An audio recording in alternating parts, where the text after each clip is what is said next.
명품을 좋아하는 분이 없을 수도 있습니다만 그것은 명품의 가치를 몰라서 그렇습니다. 명품의 가치를 아는 사람이라면 명품을 꼭 가지고 싶어 할 겁니다. 요사이 보면은요, 대한민국 경제가 그렇게 좋지만은 않습니다.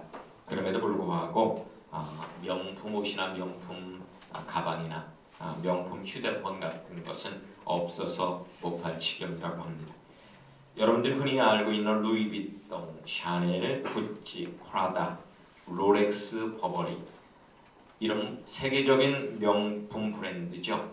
이런 명품들은 워낙 희귀합니다. 그리고 고가입니다. 그래서 사람들이 구입하고 해도 없어서 못 구하는 경우가 많습니다. 그런데 이런 명품은 하나라도 소유를 하면 가문의 영광이죠. 짝퉁이라도 소유했으면 하는 바람에요. 중국 여행 가면 꼭 명품이 아닌 짝퉁을 구입해오는 사람들이 참 많습니다. 여러분들이 갖고 다니는 루이비통 가방 아마 둘 중에 하나는 짝퉁일 겁니다. 그래도 짝퉁이라도 가지고 다니면요 마음이 뿌듯합니다. 어떤 책을 보니까요 명품에 대해서 이렇게 정의를 해 놓았더라고요. 사물 자체가 스스로에게 부여하는 가치이자 실질적인 사용 가치를 웃도는 아우라를 지닌 물건이다.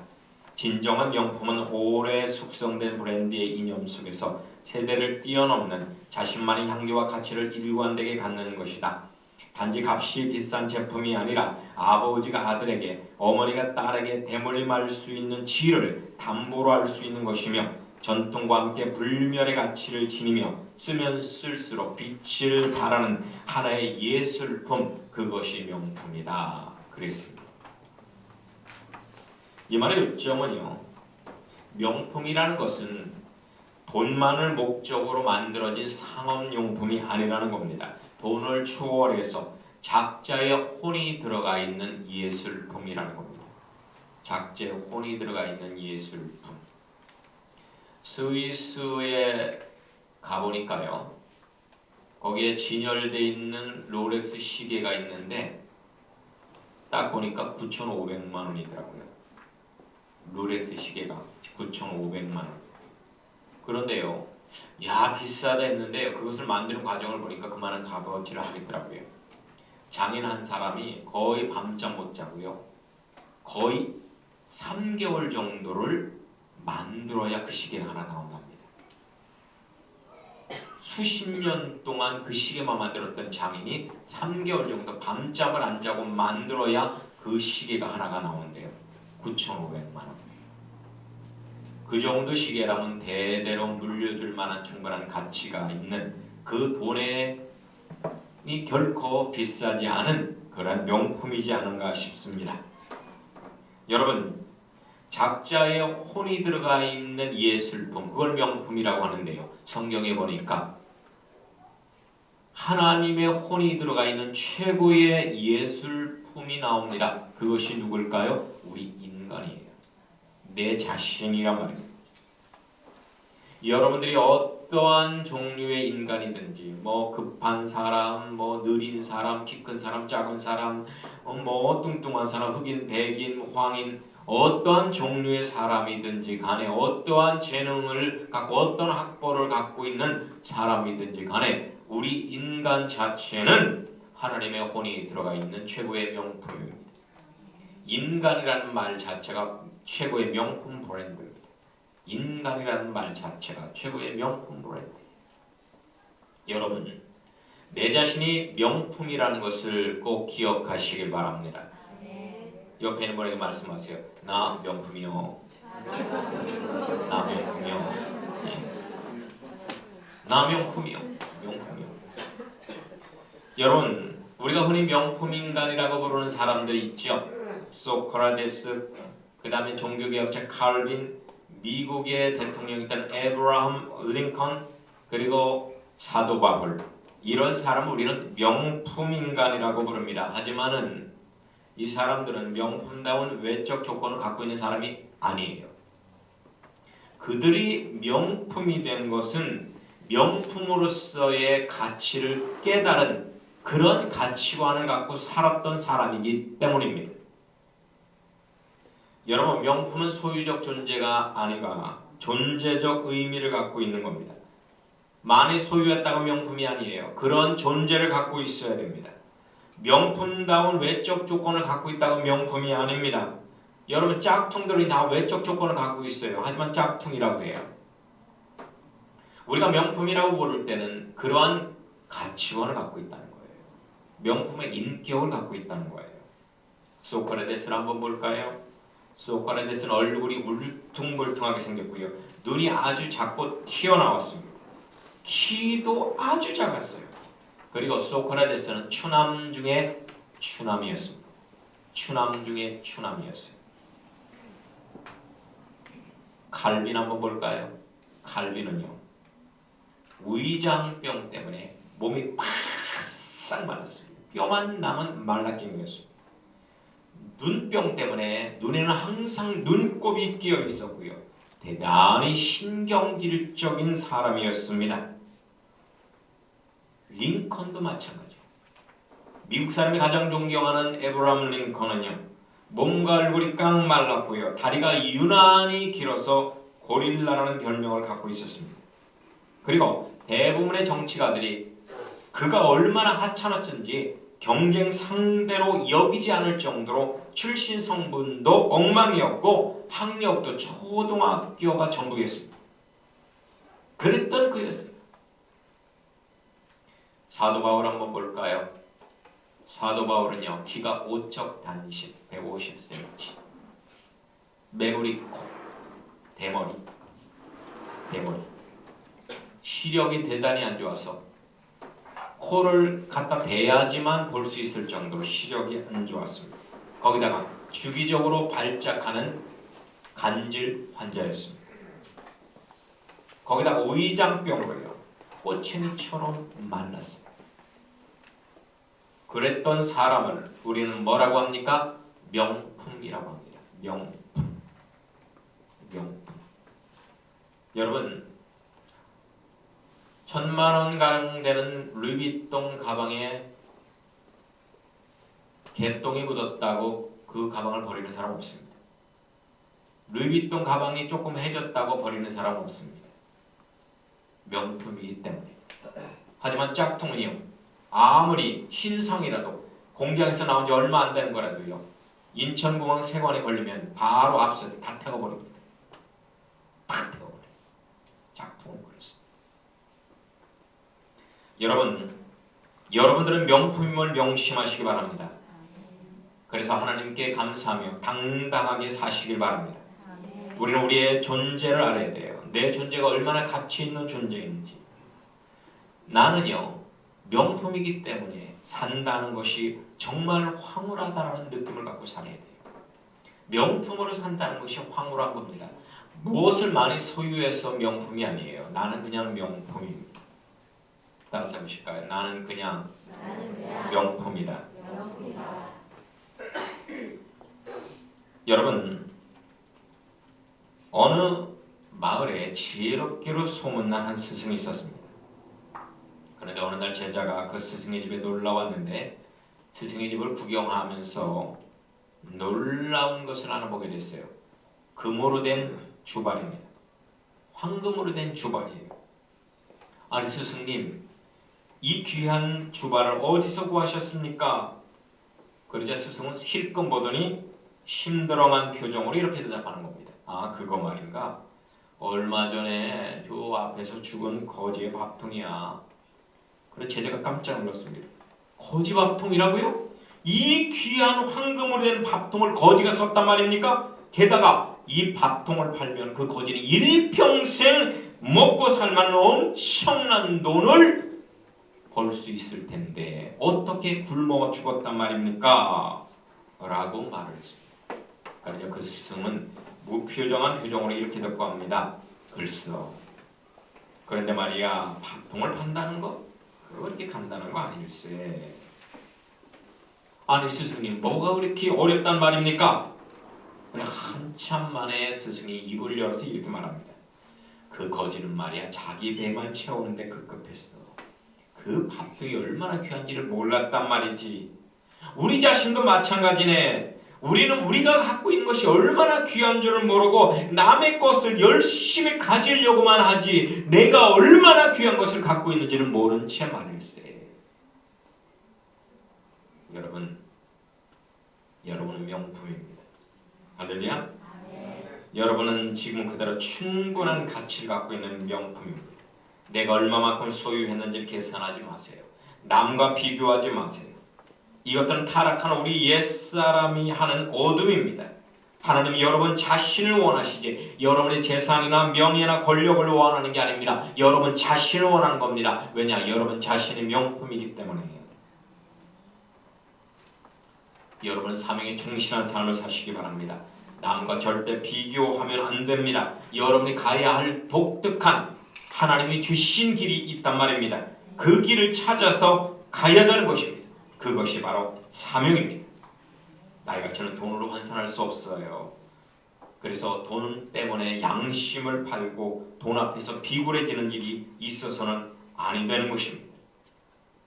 성경에 보니까 광야 40년의 길을 걸어왔던 이스라엘 백성들에게 모세가 한 설교가 있어요. 신명기 8장에 보면 네 하나님 여호와께서 이 40년 동안에 너로 광야의 길을 걷게 하신 것을 기억하라. 너도 알지 못하며 내 열조도 알지 못하던 만나를 내게 먹으신 것은 사람이 떡으로만 사는 것이 아니라 여호와 입에서 나오는 말씀으로 사는 줄을 너로 알게 하려 함이라. 할렐루야. 이것은 뭐예요? 너희들은 하나님의 은혜로만 살았다, 그런 뜻입니다. 하나님의 은혜로만 살았다. 저도 1986년도에 이 세상의 모든 것이 허무하다는 생각으로 나는 세상에서 아무런 가치가 없는 존재라는 그런 절망 속에서 삶을 포기하려고 하는 적이 있었습니다. 그때 주님께서는 로마서 12장 1절과 2절의 말씀을 저에게 주시면서 저에게 큰 깨달음을 주셨습니다. 그때 저는 깨닫게 되었어요. 나는 하나님 안에서 이미 부여받은 절대적인 가치를 갖고 있었다. 그런데 나는 그것을 깨닫지 못하고 남들이 세상적인 가치만을 부여해 주기를 갈망하며 나는 살았구나. 나는 있는 가치를 깨닫고 누리는 삶이 아니라 남들이 좋다고 하는 것만을 가지려고 하고 살았구나. 이것을 깨달았습니다. 나는 명품인 고유한 삶을 살지 않고 남들이 원하는 짝퉁 인생만을 갈망했던 것입니다. 저는 철저히 회개하고 그때부터 명품 인생을 살기로 결심하고 지금 이렇게 하나님의 명품 말씀, 광야의 말씀을 전하는 하나님의 종이 된 것입니다. 할렐루야. 여러분, 명품다운 명품의 삶을 사시기를 예수님의 이름으로 축원합니다. 명품이 명품다워야 명품이죠. 한번 따라서 해보실까요? 명품이 명품다워야 명품이다. 그렇죠? 주님을 알지 못하던 때에는 우리는 짝퉁 인생을 살았습니다. 그저 세상이 좋아 세상을 우상시하고 세상을 모방하는 모조품 인생을 살았던 것입니다. 하지만 우리는 예수님을 구주로 영접하고 하나님의 자녀가 되었습니다. 이제 우리는 왕자요 공주입니다. 우리는 천국 시민으로서 명품다운 인생을 살아야만 하는 것입니다. 그러면 어떻게 우리는 명품다운 인생을 살 수 있을까요? 본문을 보시기 바랍니다. 14절 하반절 말씀 보시기 바랍니다. 14장 4절 하반절. 첫 번째로 우리는 청빈의 삶을 살아야 합니다. 청빈의 삶. 청빈이라는 것은 예수님 한 분만으로 만족하라는 거예요. 무조건 여러분이 갖고 있는 걸 버리라는 뜻이 아니고요. 아무리 많이 갖고 있어도 그런 쪽에는 관심을 두지 않고 예수님 한 분만으로 만족할 수 있는 가치관을 갖는 겁니다. 복음 성가 중에 주님 한 분만으로 나는 만족해 나의 모든 것 되신 주님 찬양해, 이러한 노래 가사가 있습니다. 주님 한 분만으로 만족하십니까? 예수님 한 분만으로 행복하십니까? 여러분, 예수님을 믿고 있는 여러분들은 조문드문 석사라도 가인이라 이런 말처럼 예수님을 믿었으니 저녁에 죽어도 여러분들은 후회 없으시겠습니까? 아직 후회 많으실 겁니다. 아직까지는. 성프란치스코는 매일마다 이렇게 기도했습니다. Deus meus et omnia. 오 주여 나의 전부시여. 오 주여 나의 전부시여. 이렇게 밤을 지새면서 기도를 했다고 합니다. 여러분, 주님께서는 대환란 직전에 공중 강림하실 때 도적같이 오신다고 증거합니다. 도적이 오는 것은 명품을 훔쳐가려고 오는 거지 짝퉁을 훔쳐가려고 오는 거 아닙니다. 여러분, 물론 그 좀도둑은 아무거나 훔쳐갑니다만은 프로도둑은요 냄새를 맡습니다. 프로도둑은요 딱 보면 돈이 있는지 없는지 정확히 기가 막히게 합니다. 기가 막히게 합니다. 우리 바로 밑에 사는 그 부잣집 아는 사람이 있는데요. 농에다 300만 원을 은행에서 찾아가 농에다 넣어놨대요. 그날 밤에 어떻게 알고 도둑이 싹 빼갔다고 합니다. 도둑은 돈 냄새를 맡아요. 여러분이 어디에다 돈을 감춰도요 프로도둑한테 걸리면은요 다 빼갑니다. 정확하게 그 돈 냄새를 맡아서 거기 있는 걸 빼갑니다. 그래서 돈은요 천국에다 맡기시는 게 가장 좋아요. 집에다 맡기시지 마시고. 예수님도요 오실 때 짝퉁을 가져가러 오시는 거 아닙니다. 명품을 가져가러 오시는 거예요. 명품 성도를 들려 올려가려고 오시는 거지 짝퉁 성도를 들려 올려가려고 오시는 거 아니란 말입니다. 오늘 본문의 성도들은 대환란이 시작되기 전에 천국에 입성한 휴거 성도들입니다. 이런 사람들은 하나님 한 분만으로 만족하는 삶을 살았던 사람들입니다. 여러분, 주님 한 분만으로 만족하면 불평이 사라집니다. 짜증이 사라집니다. 원망이 사라집니다. 항상 기뻐하고 감사할 수밖에 없는 것입니다. 한국의 피아니스트 중에 희아라는 자매님이 있습니다. 이 사람의 엄마는 이 희아 양이 임신한 것도 모르고 감기약을 복용했습니다. 그 때문인지 태어난 아이는 양 다리가 없이 태어났고 손가락도 2개밖에 없이 태어났습니다. 하지만 그녀의 엄마는 절망하지 않고 믿음으로 희아를 키웠습니다. 그리고 최선을 다해서 희아에게 교육했습니다. 근데 희아라는 어린이가 그 희아 양이 피아노에 관심을 갖는 거예요. 그래서 어려운 가운데서도 피아노를 사서 피아노를 가르쳤습니다. 그런데요, 이 아이는요, 손가락이요, 오른쪽 2손가락, 왼쪽 2손가락 이거밖에 없어요. 총 4개 가지고 피아노를 연습하는데 막 피가 흐를 정도로 연습을 하는 겁니다. 그래서 지금은 세계 정상급의 실력을 갖춘 피아니스트가 되었습니다. 그녀는 이렇게 말합니다. 제가 전력을 다해 피아노를 연주하는 것은 누구와 경쟁하라는 것이 아닙니다. 오직 제게 주신 것에 감사하며 매일매일 최선을 다해 인내하고 노력해서 나를 사랑하는 모든 이들에게 음악을 통해 순수한 행복을 나눠주려고 하는 것입니다. 할렐루야. 여러분, 이런 삶이 명품다운 삶이 아닐까요? 이런 삶이 명품입니다. 양발이 없고 손가락도 2개밖에 없는 이 사람이요, 남에게 행복을 주고 싶어서 최선을 다하는 삶을 산다. 손가락 다 있고 양발이 있는 여러분들은 더욱더 감사하며 살아야 되지 않겠습니까? 두 번째는 4절 상반절에 보면 순결의 삶을 사는 것이 명품 삶이라는 겁니다. 여기서 여자는 이세벨을 가리켜 말합니다. 이세벨은 아방의 부인으로서 온갖 음탕한 잡신을 이스라엘에 끌어들인, 그래서 이스라엘 백성을 타락해 했던 장본인이 바로 이세벨입니다. 이세벨과 음행하지 않는다는 것은 영적 순결을 지키라는 것입니다. 세상의 더러움으로부터 여러분의 마음과 행실을 지키라는 겁니다. 그래서 여러분들은요, 어디를 가도 조심해서 가야 됩니다. 아무 데나 가면 안 됩니다. 술집이나 퇴폐 노래방, 퇴폐 마사지샵, 퇴폐 이발소, 도박집, 점집은 근처에도 가지 마십시오. 그리고 아무거나 무분별하게 보면 안 됩니다. 야동이나 외설잡지나 게임이나 저속한 드라마나 폭력적인 영화 같은 것도요, 계속해서 무분별하게 보아서는 안 됩니다.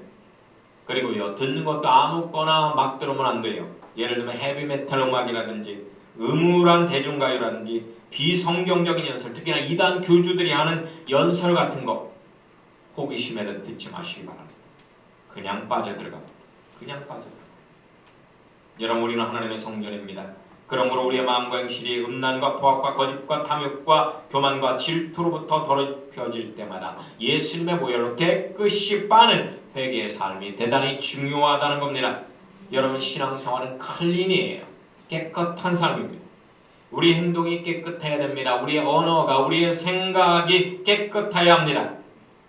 그래야만 우리는 하나님을 볼 수 있는 거예요. 우리 마음의 창이 더러워져 있으면 하나님을 볼 수가 없습니다. 예수님의 보혈로, 성령의 물로 우리의 마음의 창을 깨끗이 닦을 때 우리는 하나님을 볼 수가 있는 것입니다.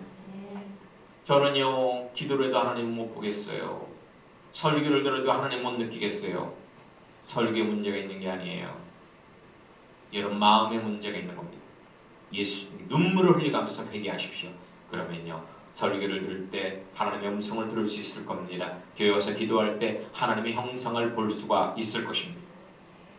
14장 4절 중반절에 보면 성경은 우리에게 순종의 삶을 살라고 증거하고 있습니다. 순종의 삶.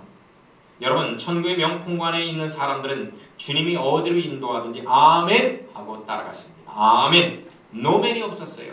예, 예스, 예스. 여러분, 순종이야말로 명품인들이 사는 삶입니다. 기독교인의 최고의 덕은 뭐니 해도 순종이에요. 인간 타락의 비밀은 불순종입니다. 하지만 우리가 다시 복락원에서 생명과를 먹을 수 있는 비결은 순종이란 말입니다. 순종의 정도는 바로 영적 성장의 정도와 비례하는 것입니다. 우리 교회도 보면 특별히 순종을 잘하는 분들이 있어요. 누군지 여러분들 대충 아실 겁니다. 뭘 갖다가 제가 뭘 부탁을 해도 다 예스 예스, 아멘 아멘. 이런 분은 정말 복받은 분입니다. 순종 잘하는 사람이 영적으로 성장 많이 한 사람이에요. 영적 수준이 높은 사람입니다. 순종을 못하는 사람들이 수준이 낮은 사람이에요. 짝퉁 인생은 내 고집대로 내 뜻대로 삽니다. 하지만 명품 인생은 나를 부인하고 하나님의 뜻을 구하고 하나님의 뜻에 순종하는 삶을 사는 것입니다. 짝퉁의 원주인 아담은 불순종함으로써 하나님의 나라를 잃어버렸습니다. 그러나 명품의 원조인 예수님은 온전히 하나님의 뜻에 순종함으로써 하나님의 나라를 회복했다는 것입니다. 순종은 천국의 비밀입니다. 불순종은 지옥의 비밀입니다. 아내가 남편한테 순종할 때 가정이 화목해져요. 동생이 형한테, 동생이 언니한테 순종할 때, 성도들이 목사님한테 순종할 때 가정이 화목해지는 겁니다. 자식이 부모님께 순종할 때 가정에 행복이 오는 것이고 자녀들에게 복이 많은 것입니다. 자꾸 남편에게 대들고 부모에게 대들고 목사님한테 대들고 이런 집안, 이런 교회는요, 망합니다. 한국의 유명한 독립운동가여 신앙인이었던 고당 조만식 선생님이 있어요. 이 조만식 선생님의 제자가 누구냐면 바로 주기철 목사님입니다. 주기철 목사님은 오산학교시 교장이었던 조만식 장로님의 그런 교육을 받았어요.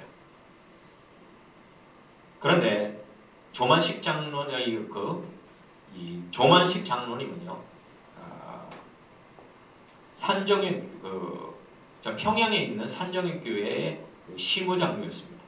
그때 조만식 장로님이 그때 담임 목사님이 안 계시자 자기 제자를 담임 목사님으로 청빙할 뜻을 비추고 그렇게 하기로 했습니다. 그래서 마산 조그만 교회에서 목회하던 주기철 목사님을 청빙하러 갔습니다.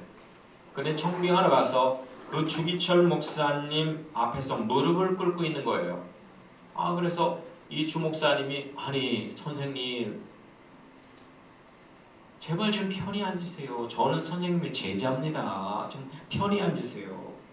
그러자 조만식 장로님이 이렇게 말을 했다고 합니다. 당치 않습니다. 전에는 제가 교장이었고 목사님 학생이었지만 지금 목사님은 존귀하신 하나님의 종이 되고 저는 그 종을 받드는 장로 아닙니까? 변조하라 하지 마십시오.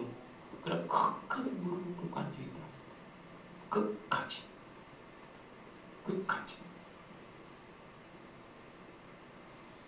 이런 분이 있는가 하면 어렸을 때 저를 주일학교 때 가르쳤던 부장 선생님 나중에 장로가 됐어요. 나에게 지금 저를 오래간만에 만났는데 목사 됐다며 저 머리를 쓰다듬더라고요. 아이고 기분이 조금 안 좋더라고요. 반말을 계속 하면서 주일학교 때 아주 저한테 안 좋은 추억을 남겨줬던 분인데, 여러분 이 조만식 장로님은 얼마나 명품 인생을 산 분입니까? 어느 주일 예배 시 조 장로님이 예배에 늦었습니다. 설교하던 주기철 목사님이 신발을 양손에 들고 살금살금 들어오는 조만식 장로님 향해서 장로님! 그 자리에서 신발 들고 서 계세요. 그랬습니다. 그러니 양손에 검정 봉신을 들고 설교 끝날 때까지 그 뒤에서 서 있었습니다. 나이가 지긋한 조만식 장로님. 그 당시 조만식 장로님은요, 김구 선생님 못지않게 상당히 인지도가 높았던 그런 어떤 사람이었어요. 그랬던 사람이 양손에 고무신을 싣고 서 있는 거예요. 설교를 마쳤던 주기철 목사님은 조 장로님 기도하시라고요. 그러니까 조만식 장로님 그 말에 또 예 하고 기도를 하는데요. 거룩하신 하나님, 아들 눈물을 툭툭툭툭 흘리는 거예요. 툭툭툭 흘리는 거예요. 흘리더니 이렇게 기도하는 겁니다. 애국운동을 한다고 사람을 만나다 하나님 만나는 예배 시간에 늦었습니다. 목사님의 마음이 얼마나 아프시면 설교하다 말고 이토록 책망하였겠습니까? 하나님의 종의 마음을 그토록 아프게 한 죄를 용서하여 주옵소서. 그리고 은혜스러운 설교 듣던 성도들의 은혜 받는 걸 방해한 죄 또한 용서하여 주옵소서 하고 눈물을 흘리며 기도하다. 그러니까 주기철 목사님이 강단에서 내려와서 기도하던 조만식 장로는 콩하며 둘이 막 울더랍니다. 이것을 보던 산정교회 교인들은 역시 그 스승의 그 제자요 그 목사의 그 장로로구나 했다고 합니다. 아멘. 우리 서울청교회 중직자들도 그랬으면 좋겠어요. 다 그렇게 될 줄 믿습니다. 물론 뭐 제가 신발 구두 들고 서 있으라고는 안 해요. 걱정하지 마십시오. 저는 한때 수도 생활을 했는데요. 제 한평 남짓한 수도 그 수도실에다가 거기 벽에다 이렇게 적어놓고 수도 생활을 했습니다. 나는 오직 주님께만 이 몸을 바칠 것이며 주님이 외에 아무것도 소유하지 않겠고 주님께서 무엇 하시든지 순종하겠습니다. 이런 문구를 써놓고 일심정력하며 수도 생활을 한 적이 있었습니다. 여러분 명품을 부러워하는 인생이 되지 말고 여러분의 삶이 명품이 되기를 간절히 바랍니다. 명품과 같은 인생은 세상 사람들과 다르게 삽니다. 더 나은 삶을 삽니다. 특별한 삶을 삽니다. 내 이름 석자가 최고의 명품 브랜드임을 명심하시기 바랍니다. 명품이 되는 인생이 되십시오. 인생 자체가 귀하고 값어치 있는 명품과 같은 삶을 사시란 말입니다. 당당하고 멋있고 값어치 있는 명품다운 인생, 그것이 바로 여러분의 삶이 되기를 바랍니다. 명품을 사기 위해서 목숨 거는 인생이 아니라 돈으로 가방으로 신발로 치장하는 인생이 아니라 자신의 삶을 명품으로 만드는 위대한 사람이 되시기 바랍니다. 명품을 부러워하는 인생이 되지 말고요. 여러분 삶이 명품이 돼서 예수님께서 재림하시는 그때 예수님의 몸을 치장해 드리는 예수님의 빛이 되는 그런 여러분 되기를 예수님의 이름으로 축원합니다. 할렐루야. 우리 찬양하시겠습니다.